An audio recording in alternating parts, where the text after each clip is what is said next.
What's up folks, Crush SG back with a pseudo update video, I guess. I can't really think of the appropriate term right now, so I guess let me just quickly explain it. For those of you who have popped by my streams recently to kind of hang out, you probably know that I have been somewhat struggling to find time to play Season 1 of Diablo 4 due to work and such.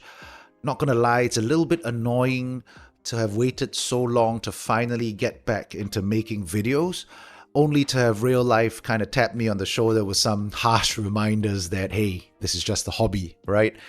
But I mean, let's be honest, right? Season 1 hasn't exactly been going really well for Diablo 4. It might actually be a blessing that I only have a few hours a week to play it, because it seems like a lot of the players who have spent more time than I have on Season 1 are starting to get burnt out or bored due to the lack of content and all the other shenanigans that have been happening with Season 1 lately. But, that's a different story for another time, right? This is not a Diablo 4 video, in case the title wasn't obvious enough. But yeah, so today I'm going to be talking about some of the games that are they're on my radar, so to speak, to give you guys just an idea of my personal gaming plans in the near future, or maybe not so near future, as well as what games I may or may not be covering on this channel. So I'll be splitting things up into two primary categories. The first one would be the games that I am almost certain that I will be playing at some point, and I might even consider covering them on the channel itself. And then the other category would be games that are just kind of on my radar at the moment in like the wait and see section. And this, of course, also doesn't just include games that are brand new, that haven't launched. This list also includes games that are already launched, that might be getting expansions or even just really large content patches that might change the game in a certain way.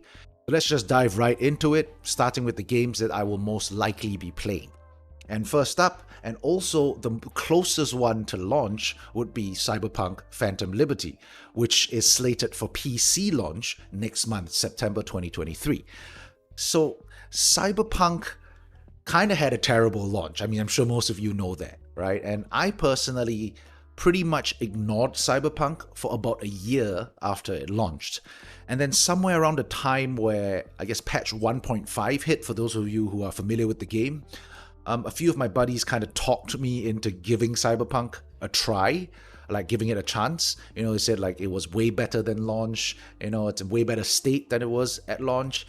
And so I was like, I was going through like a game drought at that time. So I was like, hey, okay, fine, right? I got the game, I installed it, and I gotta say that I was pleasantly surprised. I mean, Cyberpunk, at least 1 year post-launch in 1.5, was a lot better than I expected it to be, considering how it looked like when the game first launched. And I mean, look, it certainly had issues, right? Cyberpunk had its issues. There were certain mechanics that weren't really great. The boss fights were kind of underwhelming. But overall, I thoroughly enjoyed playing through Cyberpunk, right, for the most part. And then, of course, we have patch 1.6, which was the Edge Runners update, which kind of launched together with the Edge Runners anime on Netflix, which I watched, of course, and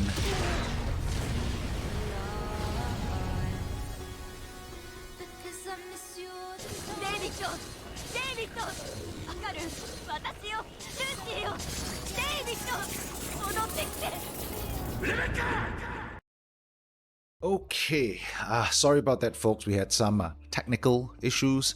And anyway, what was I saying? Oh yes, so Edge Runners, the anime, hit Netflix, and 1.6 arrived in-game, and I was basically cruising Night City listening to 98.7 for the better part of the next month. So yeah, naturally, when they announced Phantom Liberty as the expansion, it instantly made my will playlist. And now, of course, depending on my schedule, I may or may not be able to play Phantom Liberty right when it launches, but I'm definitely going to play it at some point. Alright, so next up on the list we have Path of Exile 2, and this shouldn't be a surprise to anyone. Diablo might be my favorite franchise overall, but Path of Exile is always going to be the spiritual successor to Diablo 2, in my books at least. I also really liked what I saw at ExileCon 2023. And so I can't wait to play Path of Exile 2. I can't wait for it to launch whenever that's going to be, because right now all we know is that the closed beta is slated for sometime in June 2024. And it seems like it's going to be a while before Path of Exile 2 actually fully launches. But I'll definitely be really excited for that. Now, moving on, we have Ashes of Creation, and this is an MMORPG that has been on my radar pretty much since it was first announced. And as some of you might know, especially if you hang out with me on stream, while Diablo is my favorite franchise and it happens to be an ARPG, my favorite genre of game is actually MMORPGs. Now, unfortunately, it's no secret that there haven't really been many good MMORPGs for a very long time. The MMO space has kind of pretty much been dominated by WoW and Final Fantasy XIV forever. And very few MMOs have been able to even come close to kind of rocking that boat, if you get what I mean. Well, having followed Ashes of Creation since it was first announced, it is starting to, especially in the recent months and the recent year, it's looking more and more like this game could have a chance of actually being a good one. So I'll definitely be really keen to play this when it eventually launches. It is currently in Alpha 1. I believe Alpha 2 is right around the corner, and there are pre-order packs that allow you to get access to Alpha 2, but those packs I believe start from $250 and up, and that's frankly a little bit too steep for me at the moment. So I might consider buying like the beta access pack, which I believe starts at $75. So sometime down the line I might consider buying that pack to get beta access, but honestly we'll see how it goes, right? Especially considering the next game on this list, and that is of course Blue Protocol. And Blue Protocol has to be, hands down, the game that is most asked about in my comment section when I'm on stream. Hey, Crush, what do you think of Blue Protocol? Are you going to be playing Blue Protocol? And yes, folks, I am very much intending to play Blue Protocol. I mean, hello, have you seen the graphics? Right? Does it look familiar in any way? I probably said it a few times in various Genshin videos that the biggest thing, in my opinion, that is missing from Genshin Impact, aside from content, of course, was a comprehensive multiplayer system, right? Genshin has co-op, but to me, that doesn't even qualify as multiplayer.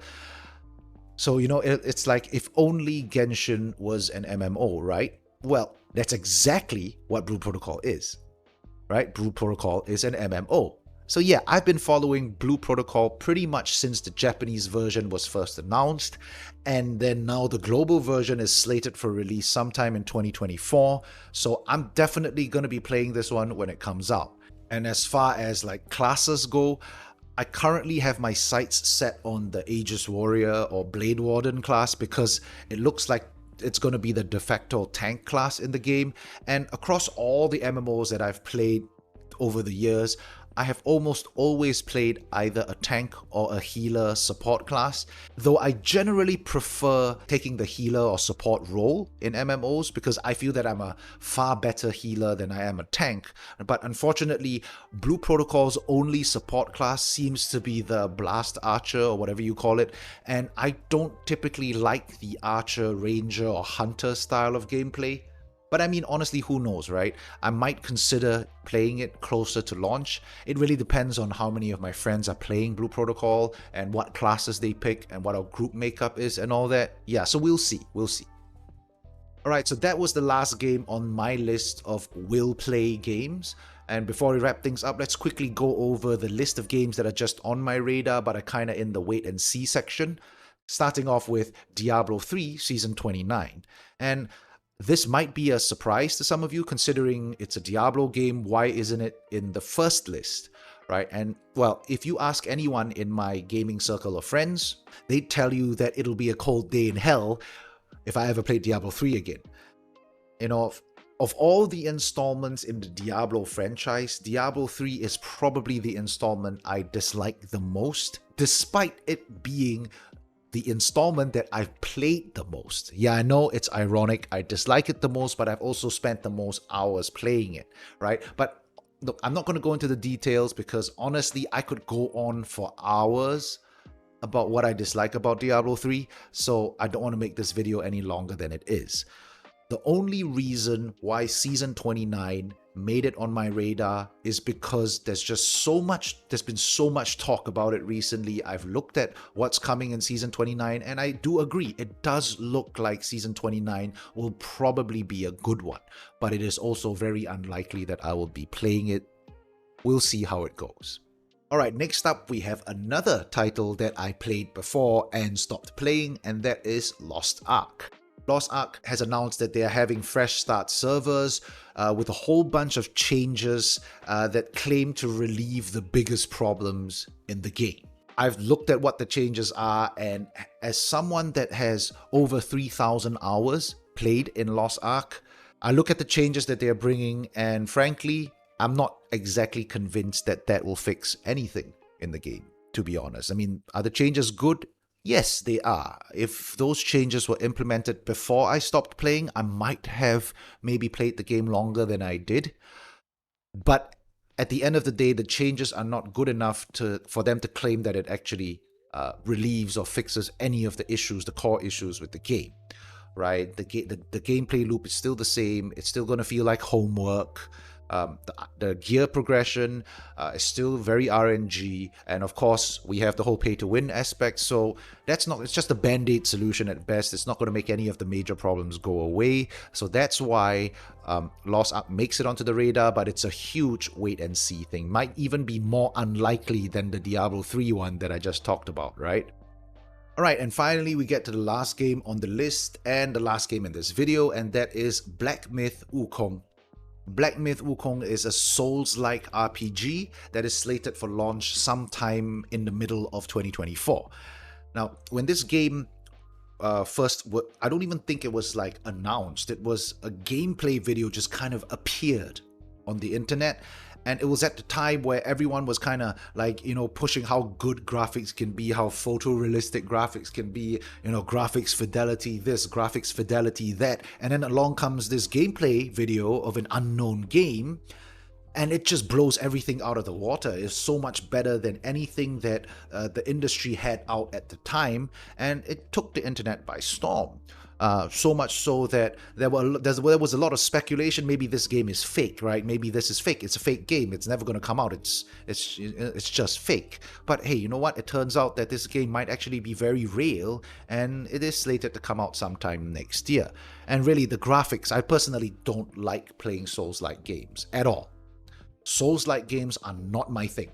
Right? And the only reason why this game makes it onto my radar is strictly and solely because of the graphics.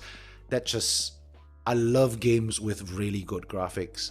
And yeah, I'll be keen to keep my eye on this, maybe even check it out when the game launches sometime next year. Alright folks, that's it for today's video. I'm going to wrap it up with a question for you guys. What games are you looking forward to for the rest of 2023 and into 2024? Are there any games that you feel are must-plays, maybe plays, hard skips, and for the Genshin folk out there, are you guys as excited for Blue Protocol as I am? What classes are you guys looking at playing? Let me know in the comments below, and as always, thumbs if you liked it, crush that subscribe button, and I'll catch you guys in the next one. Take care folks.